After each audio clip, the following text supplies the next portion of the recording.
सनातन धर्म की स्थापना हो रही है इस गांव में। किसी भी तरीके से कहीं भी हिंदुओं को पलायन बिल्कुल नहीं करने देंगे, पलायन करेंगे नहीं, हम करवाएंगे। अगर जिस भाषा से ये चाहेंगे उस भाषा से हम बोलेंगे। योगी जी का ये कहना है, पहले रोको फिर टोको, ना माने तो ठोको। पाकिस्तान सीरिया नहीं है जो इस्लाम धर्म से चलेंगे। जिसे इस धर्म से चलना है, इस्लाम धर्म से, वो पाकिस्तान चले जाएं, खाली करके चले जाएं। देश का बंटवारा पहले ही हो चुका है। ये तो केवल एक समझिए कि समझिए किराए पे रह रहे हैं एक तरीके से। ईंट का जवाब पत्थर से नहीं, वो समय चला गया, हम गोली से देंगे। नमस्कार, मैं हूं केशव मालान।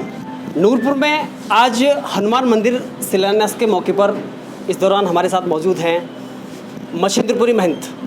आइए उनसे बात करते हैं। मैंने देखा था कि जिस दिन घटना हुई उसके बाद में आप हिंदुओं के पक्ष में, यानी कि उनसे सांत्वना देने के लिए या उनकी सहायता के लिए आप आए थे, लेकिन प्रशासन ने आपको गांव से करीब 1 किलोमीटर पहले रोक दिया था। आज के माहौल में और उस दिन के माहौल में क्या अंतर है? आज की जो जीत है वो हिंदुओं की जीत है। उस दिन प्रशासन ने भी दबाव दे रखा था। उस दिन हिंदू भी परेशान हो रहे थे कि उनको पलायन करने पे मजबूर होना पड़ रहा था, इसलिए कार्रवाई करनी पड़ रही थी। लेकिन आज हिंदू खुश है और बड़ी मेरे को भी खुशी है। कम से कम एक सनातन धर्म की मंदिर, हनुमान जी की नहीं, एक सनातन धर्म की स्थापना हो रही है इस गांव में, क्योंकि कभी स्थापना नहीं हुई थी इस मंदिर की शिलान्यास से। इस बहाने सनातन धर्म और धर्म की संस्कृति आगे चलती रहेगी। लेकिन बड़ी बात है कि उस दिन भी मैंने आपसे बात की थी तो आपके चेहरे पर भी एक बड़ा गुस्सा था, जिस हिसाब से उस दिन का माहौल था। जी देखिए जी, हम किसी भी तरीके से कहीं भी हिंदुओं को पलायन बिल्कुल नहीं करने देंगे, पलायन करेंगे नहीं, हम करवाएंगे। अगर जिस भाषा से ये चाहेंगे उस भाषा से हम बोलेंगे, उस भाषा को भी दिखाएंगे कैसी भाषा है। जिस तरीके से बदतमीजी करना चाहते हैं तो हम बदतमीजी पे उतरेंगे। लेकिन वही है, योगी जी का ये कहना है, पहले रोको फिर टोको, ना माने तो ठोको। एक सबसे बड़ी बात है कि उस दिन भी उनका ये कहना था, यानी कि जो आरोपी पक्ष था, कि ऐसा इन दोनों पक्षों के बीच में फैसला हुआ था कि मस्जिद के सामने से बारात नहीं निकाली जाएगी। क्या ऐसा संभव है? ऐसा कानून है? जी नहीं, ये भारतवर्ष है। इस भारतवर्ष में बाबा भीमराव अंबेडकर साहब जी के संविधान से चलना होगा, इस्लाम धर्म से नहीं। ये पाकिस्तान सीरिया नहीं है जो इस्लाम धर्म से चलेंगे। जिसे इस धर्म से चलना है, इस्लाम धर्म से, वो पाकिस्तान चले जाएं, खाली करके चले जाएं। देश का बंटवारा पहले ही हो चुका है। ये तो केवल एक समझिए कि किराए पे रह रहे हैं एक तरीके से। इन लोगों को तो शर्म के मारे चुपचाप रहना चाहिए। लेकिन इनकी जो इनके मौलाना जो पढ़ाते हैं आतंकवाद केवल मदरसों में, और मैं गवर्नमेंट से एक प्रार्थना करूँगा कि जो मौलाना को जो तनख्वाह दी जाती है, जो हमारे मंदिरों से दी जाती है तनख्वाहें, जो आतंकवाद सिखाते हैं, केवल कोई धर्म नहीं सिखाते हैं, केवल आतंकवाद सिखाते हैं। इसलिए इनके तो जो भी मौलानाओं की तनख्वाह है वो बंद कर देनी चाहिए। और हमारा भारत जो हिंदू राष्ट्र है, सनातन धर्म है, संस्कृति से भरा हुआ है, लेकिन इस तरीके से बिल्कुल नहीं चलने देंगे, परेशान करेंगे। ईंट का जवाब पत्थर से नहीं, वो समय चला गया, हम गोली से देंगे। ओबीसी के नेता नाजिम अली बयान देते हैं कि मस्जिद से नमाज ज़्यादा तो होगी लेकिन बारात नहीं निकलने दी जाएगी। करे तो सही, आगे आए तो सही, वो तो पता पड़ेगा क्या होता है। वो रहेंगे या फिर कौन रहेगा। एक और है कि 11 लोगों के खिलाफ में मुकदमा दर्ज हुआ जब पीड़ित हिंदुओं ने लिखा कि यह मकान बिकाऊ है। ये पीड़ा वो थी कि प्रशासन ने कार्रवाई नहीं की, लेकिन उसके बाद में प्रशासन जागा और कार्रवाई की, लेकिन आज भी आरोपी फरार घूम रहे हैं। देखिए जी, वैसे तो देखो जी, योगी सरकार है, कहीं भी कोई हिंदू प्रताड़ित नहीं हो सकता, क्योंकि तुरंत कार्रवाई होती है। जहाँ भी योगी तक संज्ञान में पहुँचता है तुरंत कार्रवाई होती है। कम से कम इस सरकार में कोई सरकार मुझे खाने के नहीं दे रही, लेकिन कहीं ना कहीं हिंदुओं का अस्तित्व योगी सरकार में बचा है। तो क्या ये अब मांग आपकी नहीं रहेगी या नहीं है कि जो शेष आरोपी हैं उनकी गिरफ्तारी हो? और मैं तो ये मांग करूँगा उन पर NA लगाई जाए। लेकिन अभी आपको लगता है कि गाँव में हनुमान मंदिर की स्थापना से पीड़ित हिंदुओं का दर्द समाप्त हो जाएगा? जी बिल्कुल नहीं होगा। कैसे होगा? ये तो यदि ये नहीं मानेंगे और हिंदू एक रहे, कोई दलित नहीं है।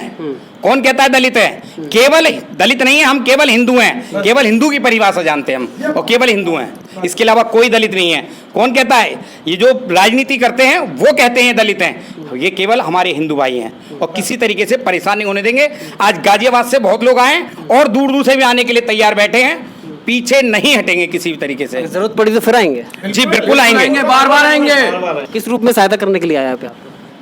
अभी सबसे पहले हमको अखबार के माध्यम से पता लगा था, तो हमने पहले ही दिन माननीय मुख्यमंत्री जी के लिए ज्ञापन दिया था कि जो वहाँ पर घटना हुई है नूरपुर में, उस पर संज्ञान लिया जाए। उसके बाद यहाँ पीड़ित परिवार से मिलने के लिए आए, डीएम और एसएसपी और एससीओ सभी से हमने बात करी। 5 लोगों की अरेस्टिंग भी हुई है हमारे बात करने के बाद में।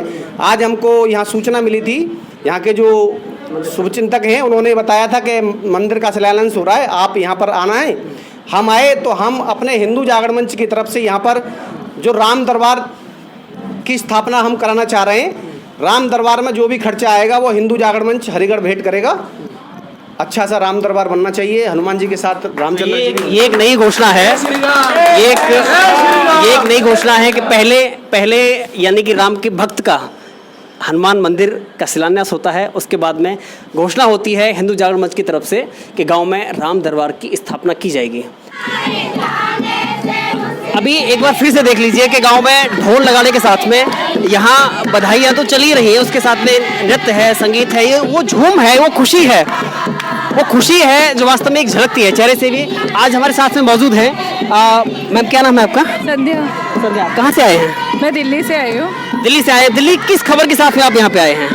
मैं यहाँ पे मंदिर निर्माण के लिए बाली जी ने मुझे बताया, हिंदू संगठन से हैं वो, तो मैं हिंदुओं का काम था, धार्मिक काम था, इसलिए मैं उनके साथ आई। तो आप दिल्ली से 150 किलोमीटर दूर इन महिलाओं के साथ में एक आप खुशी जाहिर कर रही हैं, एक नृत्य भी कर रही हैं, मैंने अभी आपको देखा, तो कैसी खुशी है ये कि आपका यहाँ पहले से कोई जान पहचान? अगर मंदिर होता तो ये लोग मिलजुल के कितना खुशी रहते।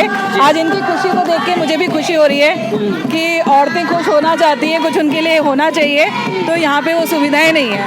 हाँ। तो अभी जो यहाँ पे असली जो पीड़ा थी, आपने इन महिलाओं से बात की कि वास्तव में और भी कुछ पीड़ा बाकी है जो कि किस तरह से सपोर्ट किया जाएगा? उन्होंने कहा कि मंदिर निर्माण हो जाएगा तो हमारे लिए बहुत अच्छा हो जाएगा, क्योंकि आपको ही पता है कई हिंदू धर्म में जितने भी व्रत रखते हैं या पूजा पाठ कुछ बड़े करते हैं, अनुष्ठान करते हैं, उसके लिए मंदिर होना बहुत ज़रूरी होता है, क्योंकि मंदिर में ही जाके वो सारी चीज़ें होती है। तो ये लोग काफ़ी चीज़ों से वो थे, तो आज इनकी ना जो खुशी है ना वो बहुत ज़्यादा दिख रही है, और वो एक एक महिला के चेहरे पे देखिए जो अंदर की दिल से खुशी आ रही है, उनको देख के मैं खुश हूँ। देखिए बड़ी बात है कि हम इस गांव की महिलाओं को देख करके खुश हैं, इसलिए खुश हैं कि वो खुश हैं, उनके चेहरे पे एकदम खुशी है, झूम रहे हैं। तो खुशी में शामिल होना इनके मन की भावना है कि दिल्ली से चल करके खुशी में शामिल होने के लिए आए हैं। धन्यवाद।